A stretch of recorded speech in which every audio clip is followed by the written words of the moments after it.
السلام عليكم ورحمة الله وبركاته.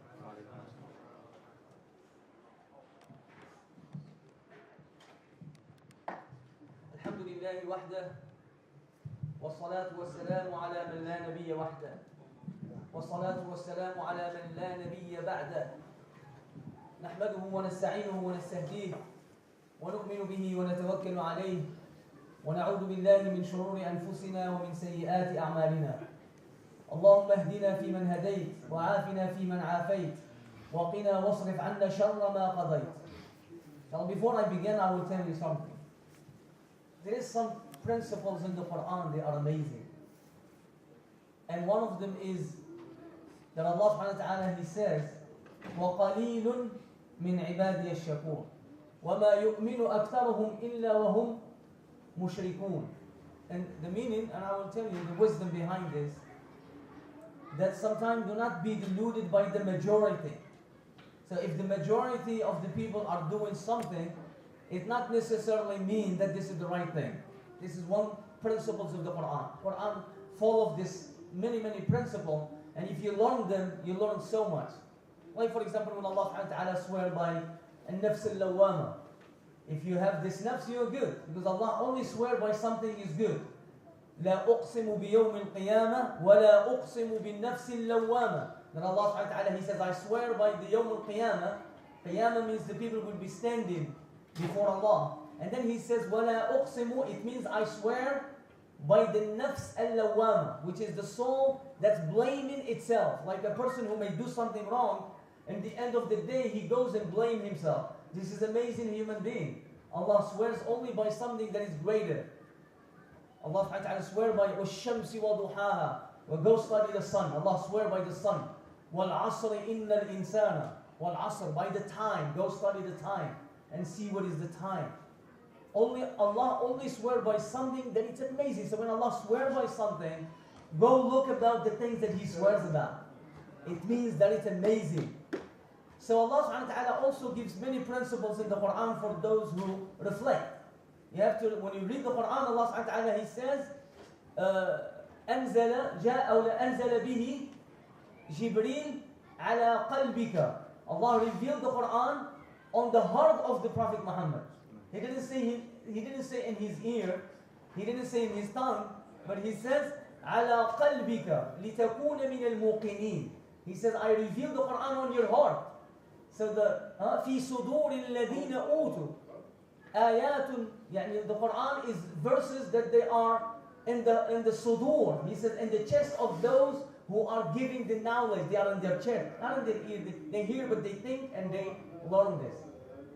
So one of the meanings of the like one of the wisdom of the Quran, He's telling all of us that do not be deluded by the majority of the people. If the majority are doing something, it doesn't mean that it's the right thing. So this is one thing. Allah says, وَقَلِيلٌ مِّنْ عِبَادِيَ الشَّكُورِ.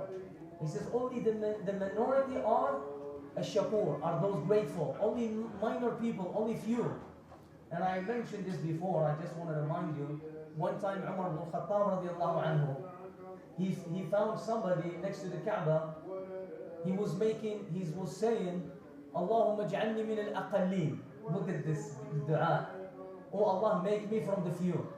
So Umar ibn Khattab, he waited until the person is finished and he said, what do you mean by the few? Oh Allah, make me. He said, don't you read the ayah of the Quran when Allah says, وَقَلِيلٌ مِّنْ عِبَادِيَ الشَّكُورِ, only few are grateful. He says, I want to be amongst the few. So when you are few, be thankful to Allah. That's one thing. The other thing, when the majority of the people are not worshipping Allah and you are worshipping Allah, you get in much more reward. Al-ibadatu fil haraj. There is many ahadith like this. When you worship Allah in a time when people are forsaking the ibadah, it's amazing. The reward is greater than ever you can think. So I want to give you this. Why? Because you have to keep going. وَاعْبُدْ رَبَّكَ حَتَّى يَأْتِيَكَ الْيَقِينَ. Worship Allah until certainty will come to you, which is when you die, when you come to Allah. So you don't just give up. Never give up. Those small gatherings, they are very important in the sight of Allah. Even if it's 2 people, I remember Nu'man Ali Khan, he was saying he used to study Arabic, he became very expert in Arabic. But he was telling the people how he studies. When I used to study, he says, we started by 100 people and I ended up by me and the teacher. Why? This is the nature of the human being. Nuh alayhi salam. This is the Quran. The Quran is the book. To be honest with you, if you study the Quran, you have some psychology of how people think. Nuh alayhi salam, he dwelled in his people for 950 years. Only 80 people become Muslim. Can you believe this? 950 people, the ulama, they say the majority, they say only 80 people. Can you believe this? And I'll give you a hadith. So this way you say, oh, I need a hadith. يقول النبي صلى الله عليه وسلم في الحديث الصحيح يأتي النبي يوم القيامة, because this is connected to Sirah. See, I'm going to my topic, but I want you from here, and then we go one story or two, and we're done. You know what I'm saying? Instead of like just go directly, but we talk about this Qalil, only a few people, so you can say, oh, mashallah, I'm from the Qalil, so I boosted your energy. You know what I'm saying? Because the ulama, they used to do this. I'm not alim, but I'm saying this is how they say. When somebody comes from Iraq and come all the way to Medina, and then they used to seek for one hadith. One of the ulama, this is how they do. They travel from one country to another country. Today, we have everything next to us, but we're not interested in learning. He says when he wants to learn from one shaykh, by the time he travels, it takes him how long from Morocco or from Tunisia to get to Mecca or Medina? It took him about a year. When he get there, the alim already died. The alim is died. He says, فَلَمَّا وَصَلْتُ كَادَ قَلْبِي أَنْ يَتَفَطَّرْ أو يَتَقَطَّعْ. He says, once I get there, almost my heart was going to split asunder. Because the alim I came to learn from, he died. Because look how much time. You know, but when some of them, they reach and they find their scholar to learn from. So the scholar will tell him a hadith about this. He says, طَالِبُ الْعِلْمِ. He says, the seeker of the people who seek knowledge. He says, al-malaik, everything makes seek forgiveness for them. حتى الملائكة لا تضع أجنحتها لطالب العلم. Hadith sahih. He says, even the angels, they put their wings under him. So when you walk actually with the intention of seeking knowledge, you are walking, and we don't see it, we don't know, but we believe in the hadith. That you're walking on the wings of malaika. Look how much nur and how much barakah you are going to learn. And the knowledge that you learn in the masjid are much greater than the knowledge you learn somewhere else. Because there is barakah in here. And Allah subhanahu wa ta'ala, when we finish, Allah subhanahu wa ta'ala, He says to the malaika, you already know the hadith, what my people was looking for. And then the hadith is so long, they say, Ya Allah, they was asking Jannah, and they was seeking refuge from the hellfire. Allah subhanahu wa ta'ala, He says, they seen it? Do they see it? They say, no, Ya Allah. Then Allah will ask the angel, and He more knowledgeable than the angel. He says, what about if they see Jannah? The malaika, they say, Ya Allah, they will be extremely seeking Jannah. And then in the end of the hadith, He says, Ushhidukum annani qad ghafartu lahum. I bear witness, and I make you as a witness, malaika, that I forgive all of them. They say, Ya Allah, one of them was there, not for the... SubhanAllah, this hadith is beautiful. The malaika, they say, one of them was there, just sitting right there. Allah said, even him. هُمُ الْجُلَسَاءُ لَا يَشْقَى بِهِمْ جَلِيسُهُمْ Allahu Akbar. Allah subhanahu doesn't deal with people with justice. He deals with them with favors. He deals with human beings with the favors. And we already know the story. That's one thing. The other thing about, the hadith I was going to mention. He says, يَأْتِ النَّبِيُّ يَوْمَ الْقِيَامَةِ وَمَعَهُ الرَّجُلُ وَالرَّجُلَانِ. That a prophet of Allah will come in the day of judgment, and only with him a rajul wa rajulan, a man or two men. A prophet of Allah, that he was calling people to Allah, to the mercy, to al-Jannah, but nobody listened. وَيَأْتِ الرَّجُلُ يَوْمَ الْقِيَامَةِ وَلَيْسَ مَعَهُ أَحَدٌ.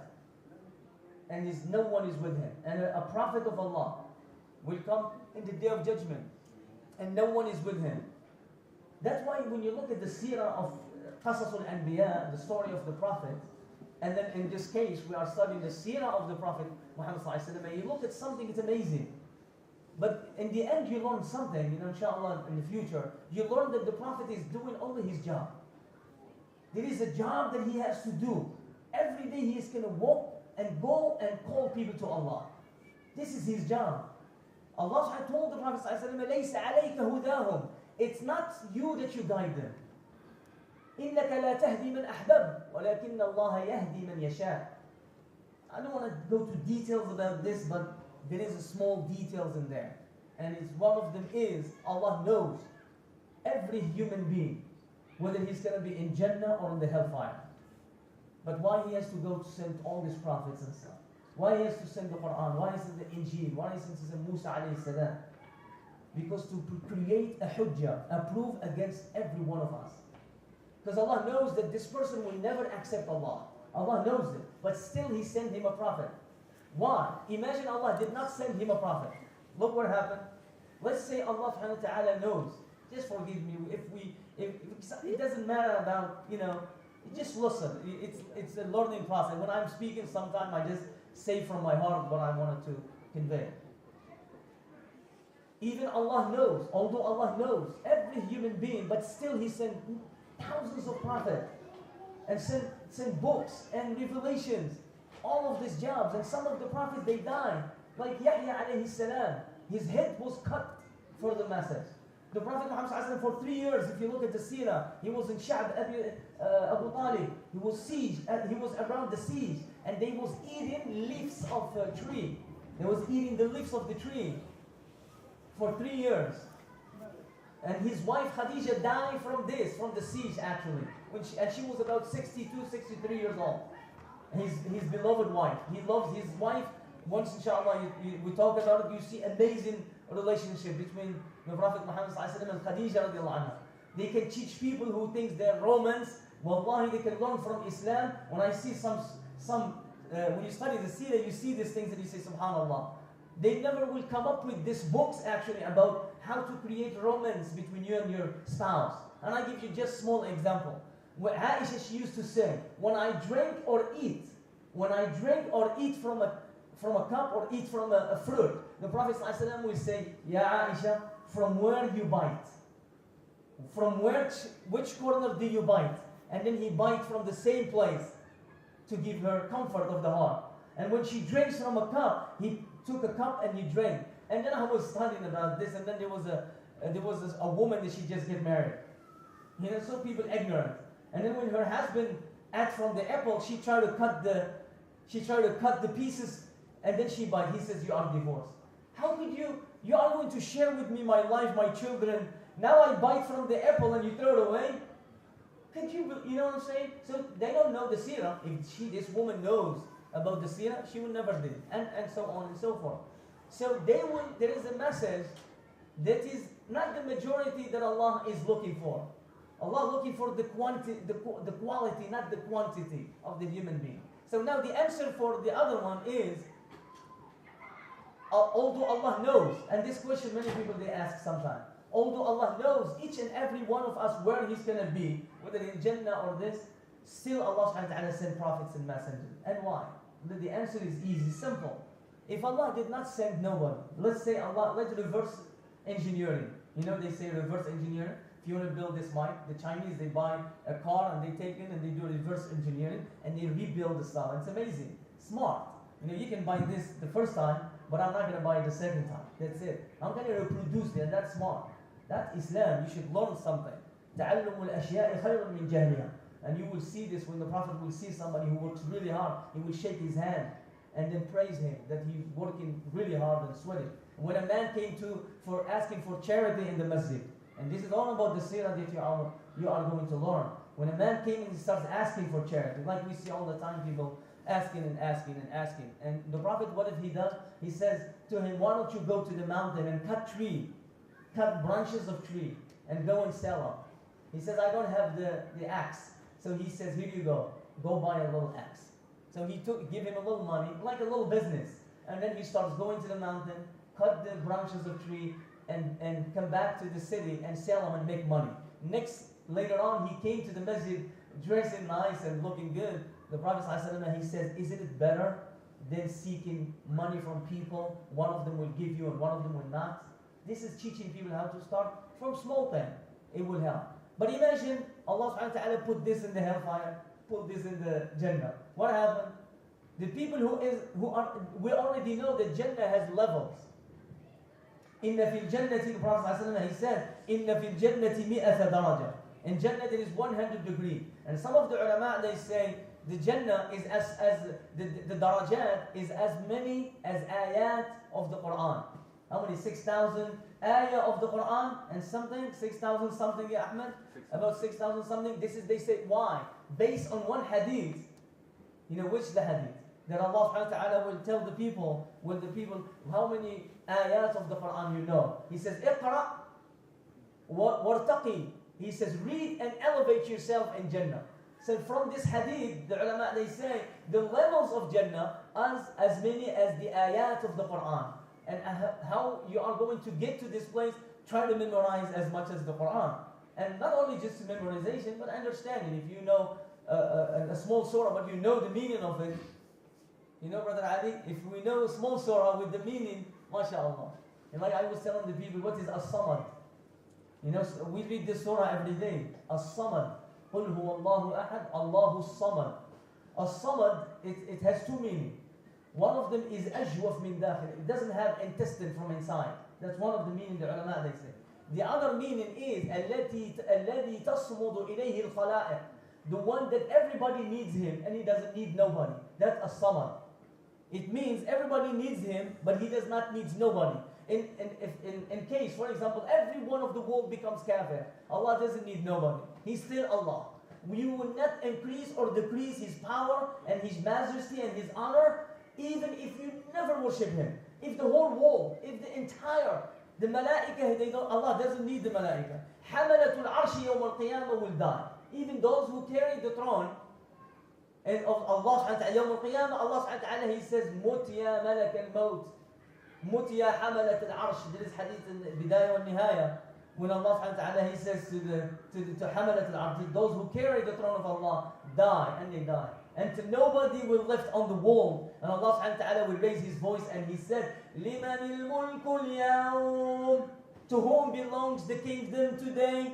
And then He's going to shout it. Allah subhanahu wa ta'ala on the kingdom of the universe. Nobody exists except Allah. Subhanallah. كما خلقنا يا أحمد كما خلقنا أول كما بدأنا أول الخلق يعيده. The way we create the human beings, we will return it back again. كطي السجل, Allah subhanahu wa ta'ala, He says we will wipe the humanity and the world and the universe as if we close a book. Everything is finished. Even malaika, Allah doesn't need. But again, back to the answer of this. If Allah subhanahu wa ta'ala put this person in Jannah, and then Jannah, like I said, it has tabaqat, level. This person will say, Ya Allah, you put me in this level, and you put this, my neighbor, or my friend, or my family, in this level. Then Allah subhanahu wa ta'ala will say, this person I know, from my knowledge, I know everything before, that this person will be better than you. And he's going to worship me more. Then the other person will say, no, Ya Allah, I would have done better than him. Then Allah says, go down and show me how you can do it.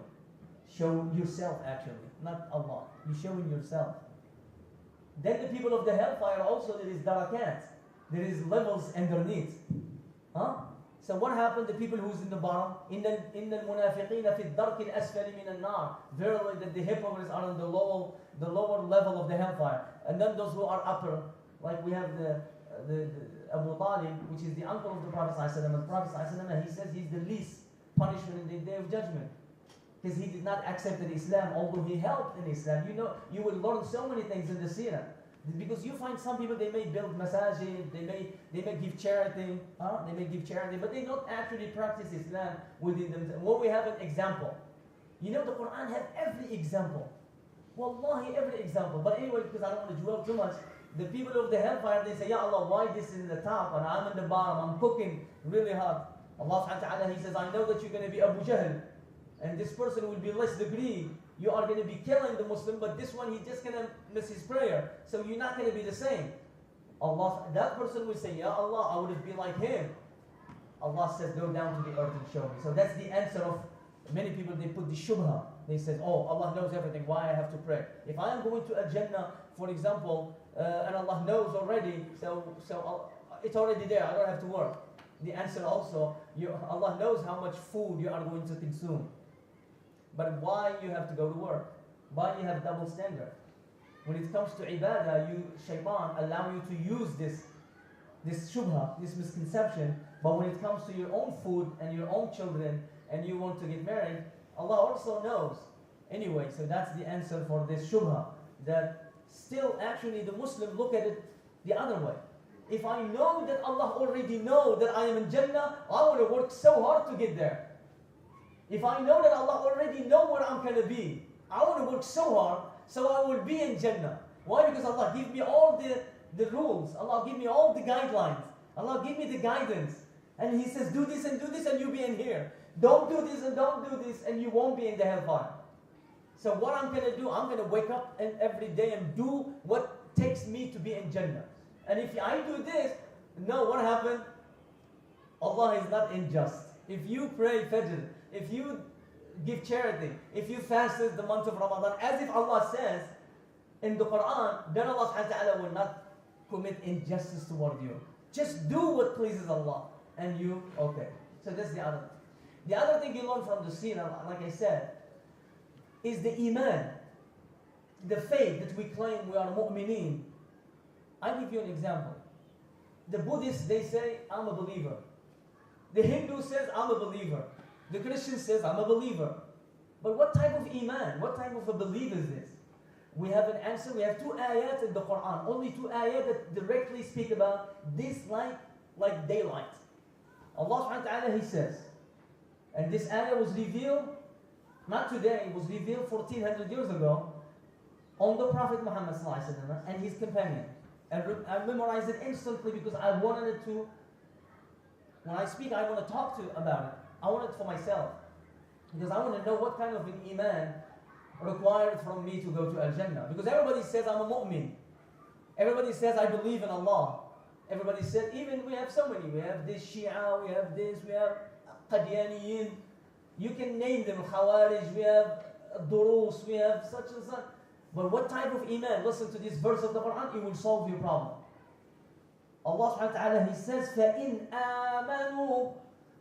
آمَنُوا بِمِثْلِ مَا آمَنْتُمْ بِهِ فَقَدْ اهْتَدَوْا وَإِنْ تَوَلَّوْا فَإِنَّمَا هُمْ فِي شِقَاقٍ. Allah. He says, O Muhammad. This ayah was directly to the Prophet Muhammad. He says, Ya Muhammad, sallallahu alayhi wa sallam, فَإِنْ آمَنُوا. If they believe, if anyone in the world, and the people who comes after, and the people of the book, and the Christians, and the Jew, and everybody who claim to believe, if their iman is resembling your iman, O Muhammad, and the people around you, which is the Sahaba, فَإِنْ آمَنُوا. Where we get the Sahaba from where? Did we get the word Sahaba? It's not in there, but where we get it? Can anybody please, because I... فَإِنْ آمَنُوا, the plural. فَإِنْ آمَنُوا بِمِثْلِ مَا آمَنْتُمْ بِهِ فَقَدْ اهْتَدَوْا. You know, Allah subhanahu wa ta'ala used the word here plural. فَآمَنْتُمْ. He didn't say فَإِنْ آمَنُوا بِمِثْلِ مَا آمَنْتَ بِهِ يَا Muhammad. If they believe as you believe, O Muhammad, alone. If you believe, Allah talking to Muhammad. If these people believe as you, O Muhammad, believe, they are guidance. If not, they are misguided. فَإِنَّمَا they will be fighting with one another. But Allah subhanahu wa ta'ala here, subhanAllah, praising the Sahaba. فَإِنْ آمَنُوا. You know, O Muhammad, if anyone in the world, the people who come after, if they believe as you and your Sahaba believe, He's used the plural. Who's the plural? Can you think of anybody else that was around the Prophet Muhammad at that time? Automatically, no. This is Abu Bakr as-Siddiq, Umar ibn al-Khattab, Uthman ibn Affan, Khadija radiallahu anha, Aisha radiallahu anha, the Azwaj of the Prophet, and so on and so forth. So you are safe. It's right there. SubhanAllah, because now these people who tashkik, they are making doubt in the principles of Islam. Ulama of Islam now are telling, be careful. Before they never shook the principles of the Quran and stuff. Before. They dare not. But at this time now, your principles are shaken. And we can tell now, somebody comes and says, oh, I believe in the Quran, the Sunnah is something secondary. And I spoke today in the academy about this one ayah, it shook the world, wallahi. Today, I don't know if anybody was there. Ya ayyuhal ladhina amanu. Allah says, oh, you who believe.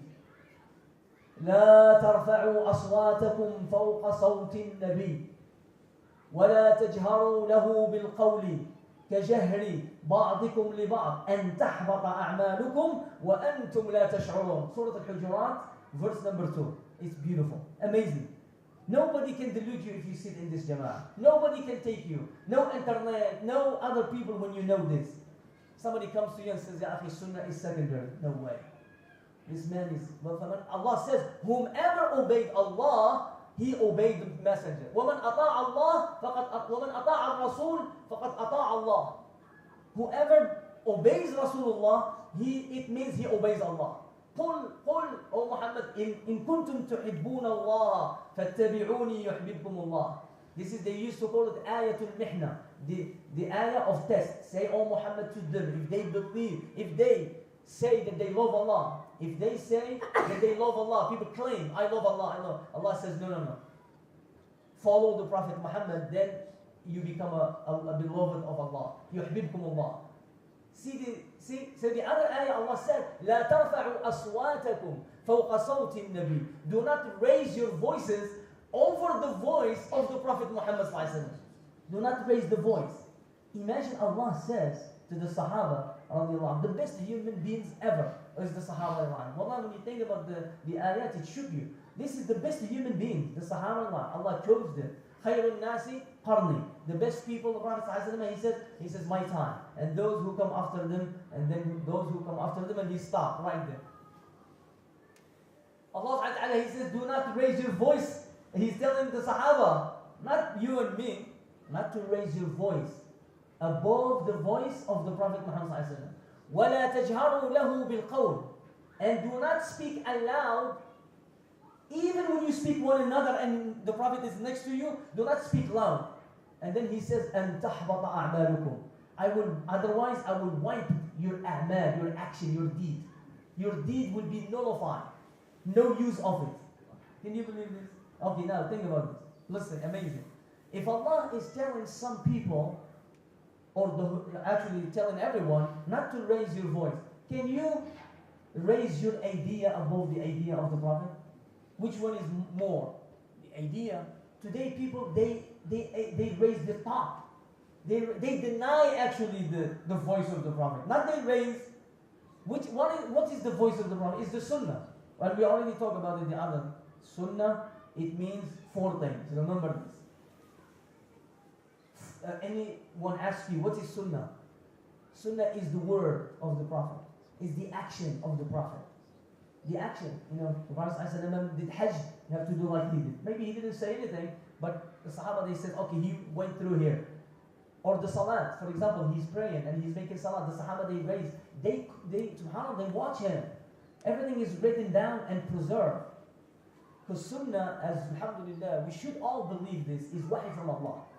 What's your proof that Sunnah is wahi from Allah? There's one ayah or two. Anybody? The Sunnah is a proof that is wahi from Allah. Surah Al-Najm. وَمَا يَنْطِقُ عَنِ الْهَوَىٰ. Allah is praising. إِنْ هُوَ إِلَّا وَحْيٌ يُوحَىٰ. And then there is another hadith. The Prophet ﷺ told Amr ibn al-As, Abdullah ibn Amr ibn al-As. He used to write the ahadith of the Prophet. Not too many people know this. Unless you study, wallah, 3, 4, 5, 6 hours a day. The Sunnah was recorded at the time of the Prophet Muhammad ﷺ. But there is 2 things here. See, this is all connected to the seerah. Because if you don't understand this basic, then what the use if I tell you the Prophet ﷺ Ibn al-Dabihain?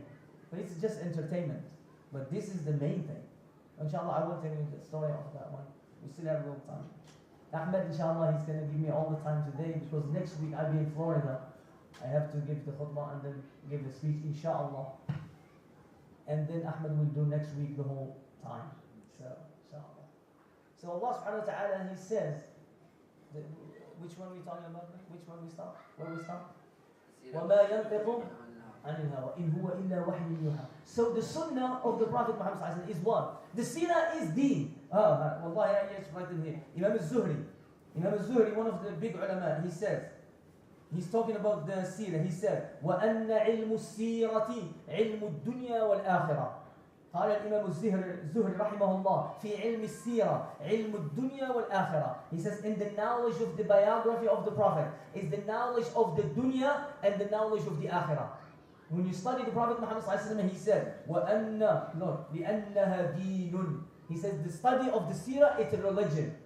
It's now you are praying. Now Allah, the Malaika, you are in ibadah. You know that seeking knowledge is more than even praying and nafil? You know this? Sometimes seeking knowledge, why? Because you can pray forever. But if you don't pray the right way, it's not accepted.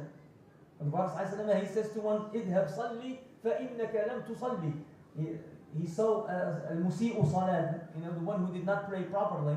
He saw him making salat, and then he came to the Prophet and he said, Assalamu alaikum. Prophet ﷺ, he said, Wa alaikum assalam. He said, go pray. You did not pray. Because he was watching him.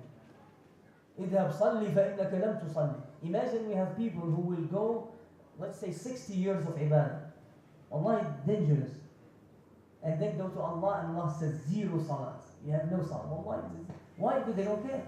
You have to care. Wallahi, let me tell you, make it easy for you. If you care and you don't get the truth, you get rewarded as you get the truth. We have this. There is a hadith about this. Allah subhanahu wa ta'ala also says this in the Quran many times. We have the story of the one who killed 99 people, and then he went to ask to seek knowledge. And then he went to a rahib. He went to a worshipper. He did not went to al-alim. He went to Hadith Sahih Muslim, Sahih Bukhari, very famous hadith. He told him, La tawbata lak. He wants to seek repentance because he did so many crazy things. That's why when you learn these things and you learn the seerah and you see how the Prophet used to speak to the kuffar of Quraysh, and still when you see somebody come into the masjid, you don't just say, brother, get out of here, look at you, you wearing the short, or you have tattoos in your hand. No, accept them. See, this is the way of the Prophet Muhammad. He accepts the people. But anyway, the sunnah, because I know you can keep going forever, but the sunnah of the Prophet Muhammad is the word of the Prophet, the action of the Prophet, and then al-iqrar, which is confirmation. Confirmation, yeah? Approval. The Prophet Muhammad will see two Sahaba doing something, and the Prophet is there in the presence, in the circle, and he's watching them doing something. He did not do, the Prophet himself, he actually didn't say it to do, but he saw two Sahaba doing something. The Prophet ﷺ didn't say, don't do it, it becomes a sunnah. If not, the Prophet will say, do not do it. So that's number 3. What is number 4? Because number 4 for me is amazing. It will solve so many problems. What is number 4? I mentioned this many times. Yaqoon, don't sleep. Sunnatu Tarik. Sunnatu Tarik. The sunnah of avoidance. Do you want me to explain this? Do you understand it? Do you understand the Tarik? The Prophet didn't do Sha'bana. They do Sha'bana. The middle of Sha'ban. It's today or tomorrow. Somebody asked me about this. What can I do? Food, party. A certain party that they try to do. And they say they attribute it to the Prophet Muhammad, that the Prophet did. But when we study the seerah, when we study the ilm, and we study the sahih al-books, we say this not. The Prophet never did. It means the Prophet didn't do, it means he avoided. This becomes a sunnah not to do. Can you believe this? It will solve Ibn al-Qayyim al-Jawziyah, wallahi, in his book, he says this. He says so many things that people are doing sometime, they accumulate for 1400 years ago. They keep adding to things that are not approved by the Prophet Muhammad. It's not approved by the Sahaba. It's not approved by none of the... And they keep accumulating and doing it, and it's not from Islam. What happened? They just accumulated weight on themselves. And then the problem, what is bid'ah? What is the definition of bid'ah? The definition of bid'ah is good to know, because some people say, brother, this is bid'ah, but what is bid'ah? Out of sunnah. Out of sunnah, that's good. Innovation, yeah, but what is the description? What is the definition of innovation? To do something new. They don't did it. SubhanAllah, everybody, that's good. Yeah. Look, the definition of sunnah, it has one more word in there. That somebody will do something in relation to the deen. That's number 1. Because you cannot somebody tell you, brother, you're wearing glasses. The Prophet never wore glasses. Or brother, you're driving the car. The Prophet never drive a car. No, that's not bid'ah. You can drive an aeroplane to your home. Nobody will say it's haram or halal. It's alhamdulillah. Allah says, قُلْ مَنْ حَرَّمَ زِينَةَ اللَّهِ الَّتِي أَخْرَجَ لِعِبَادِهِ وَالطَّيِّبَاتِ.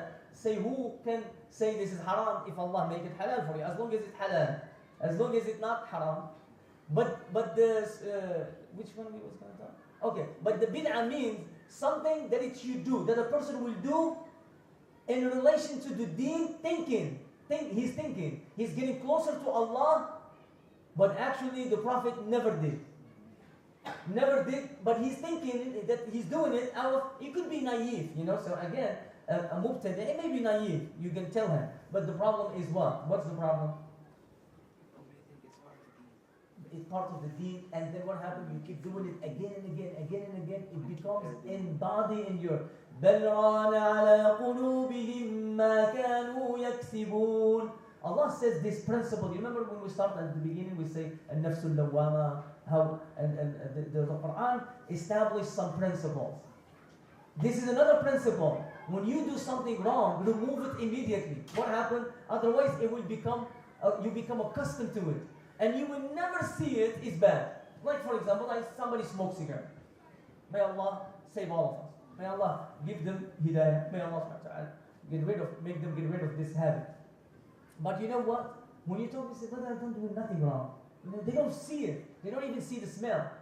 They don't even smell that they smell bad. They don't even see. Why? Because they keep doing it again and again and again. That's why Allah subhanahu wa ta'ala says in the Quran, بَلْ رَانَ عَلَىٰ قُلُوبِهِمْ مَا كَانُوا يَكْسِبُونَ. If you keep doing something again and again, it's more likely that you are going to die on it. Where do we get this from? From this hadith. We have a hadith about this. That is, somebody keep doing something and he does not want to fight with it, to remove it. He's gonna eventually, if Allah didn't guide, the verse says, "Man shabba ala shay'in, shaba alayh. Wa man shaba ala shay'in, mata alayh. Wa man mata ala shay'in, bu'ita alayh." Whomever spent his youth on something, he's more likely to spend his old age on it. And whomever spend his old age on something, more likely to die on that thing. Like the people who die, making sujood or making adhan or doing something, probably because they keep doing it and doing it. That's one thing. So again, back to the beautiful ayah in the Quran, فَإِنْ آمَنُوا بِمِثْلِ مَا آمَنْتُمْ عَلَيْهِ فَقَدْ اهْتَدَوْا.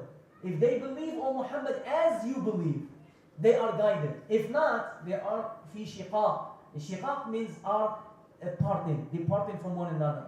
That's why when you don't have the same iman of someone else, you may be having argument constantly because you don't believe the same. So believe is constantly. So we have a few minutes, or shall we close? So we close now. Up to you. I'm done. I can go home and sleep. More? A little bit more? Okay. Okay, now the seerah. Usually when you study the seerah of the Prophet, they have it in part. What number one, you can divide the seerah on two things. The before Hijrah, before the Prophet migrated to Medina, and then there is another part of the seerah is after the Prophet migrated to Medina. That's one division you can do. You can study the first before the migration, which was about 13 years of Mecca. Then there is 10 years of Medina. So that's how you divide it in your mind. Then you can understand it. If you want to study the seerah, this is how you study. If you have a book, study this first. Now again, there's also something else you study. When you look at the before migration in Mecca, the Meccan period, also the ulama, they will tell you before the birth of the Prophet and after the birth of the Prophet Muhammad sallallahu alaihi wasallam. Then you can see. So now quickly, what happened before the Prophet sallallahu alaihi wasallam born? And remember that I was reading something, and then the ulama, they say anyone who is so great and he's going to bring the greatest message ever, some great things will happen before him. There is certain things, it happens at the time of Mecca. Mecca, before the Prophet ﷺ was born, things happened. And things was there already. I don't want to go too much details, but anyway, quickly, the Meccan people, there is something that happened in Mecca. They used to have the religion of Ibrahim alayhi salam.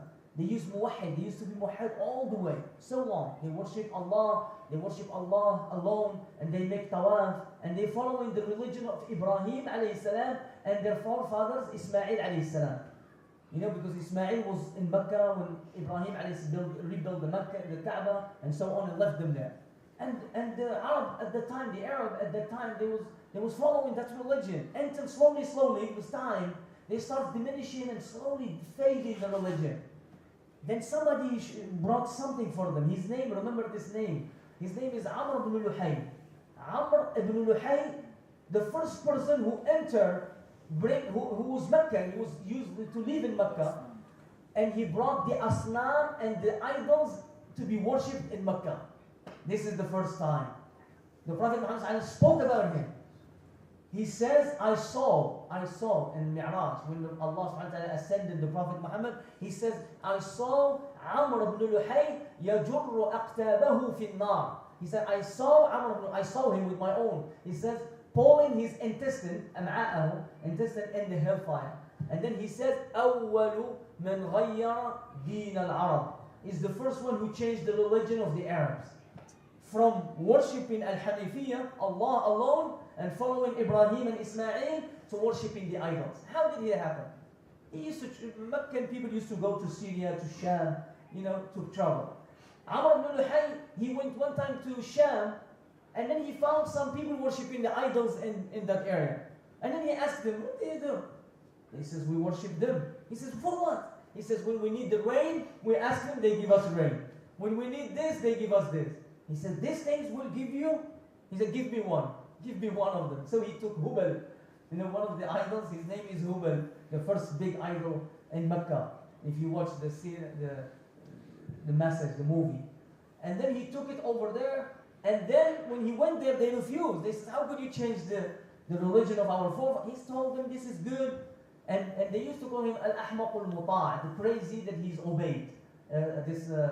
Amr ibn Luhay, he used to be obeyed by his people. Sometimes the greatest people, sometimes they don't have wisdom, but people follow them because some kind of political things or something. So they followed him and they accepted the idols, and from that day, all the tribes of Arabia starts taking idols and build idols and becomes widespread like crazy.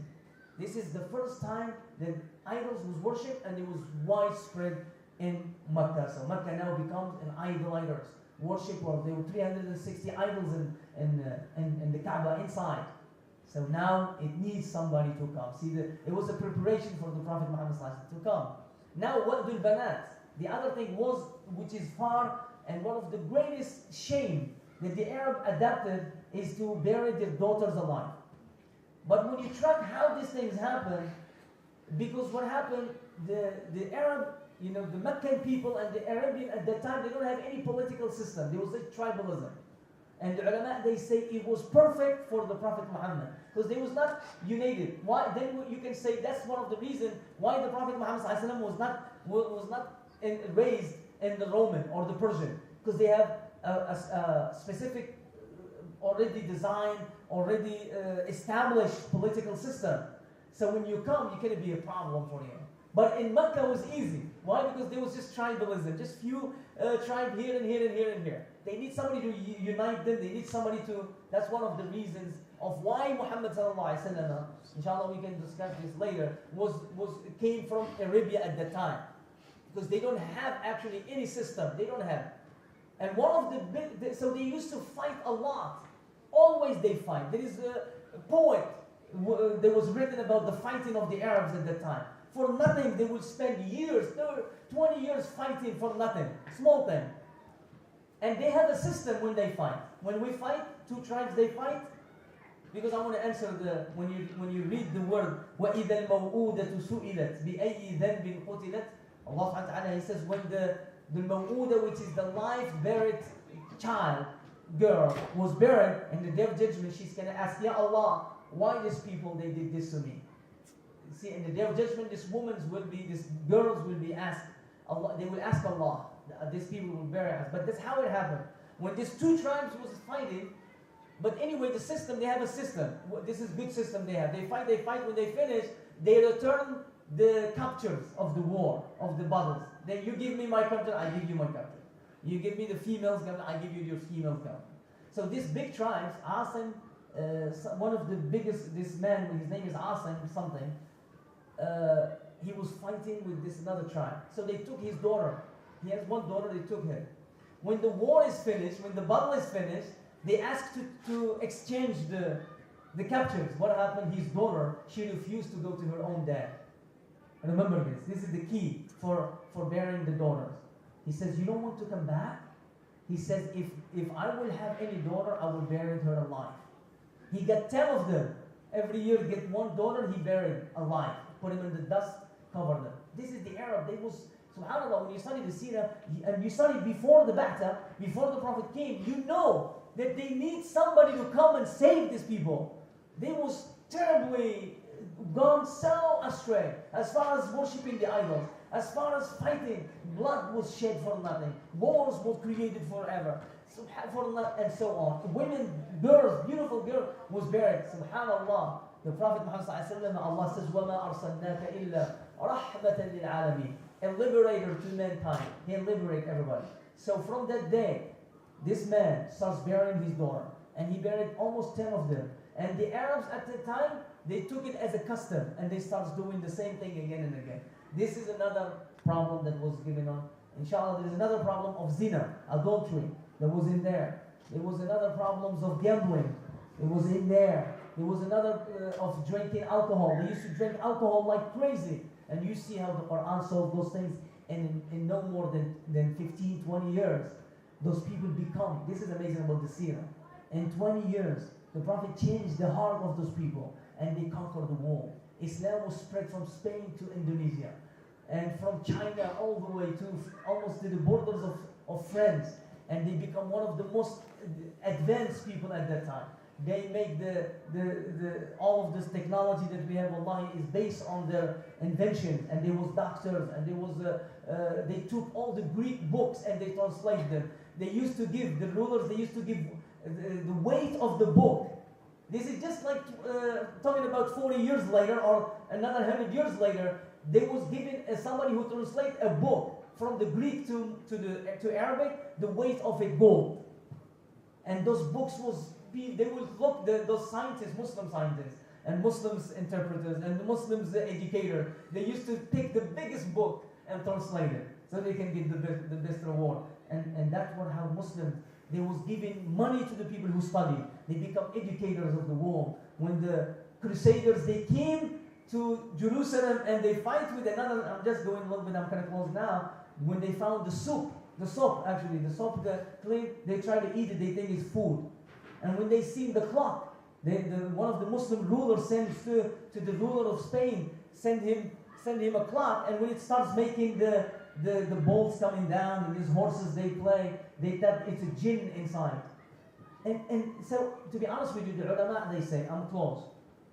This is a miracle that Allah subhanahu wa ta'ala and these Arabian people, they have no technology, they have no hadara, no civilization, zero. You know what is zero? From scratch. Why Allah subhanahu wa ta'ala choose that is because of this. Allah does not want nobody to say in the future, even today, in the future to say, Ya Allah, well, the Romans, it started from the Romans. If Muhammad was in the Romans Empire, they say, no, it's from zero, from nothing. It's a miracle. So Allah subhanahu wa ta'ala wants to show the world that this is the true message. Through the seerah of the Prophet Muhammad, you will learn that Islam, the Quran, it's a miracle, and everything that happened. أقول قولي هذا وأستغفر الله لي ولكم سبحان ربك رب العزة عما يصفون وسلام على المرسلين الحمد لله رب العالمين. Forgive me.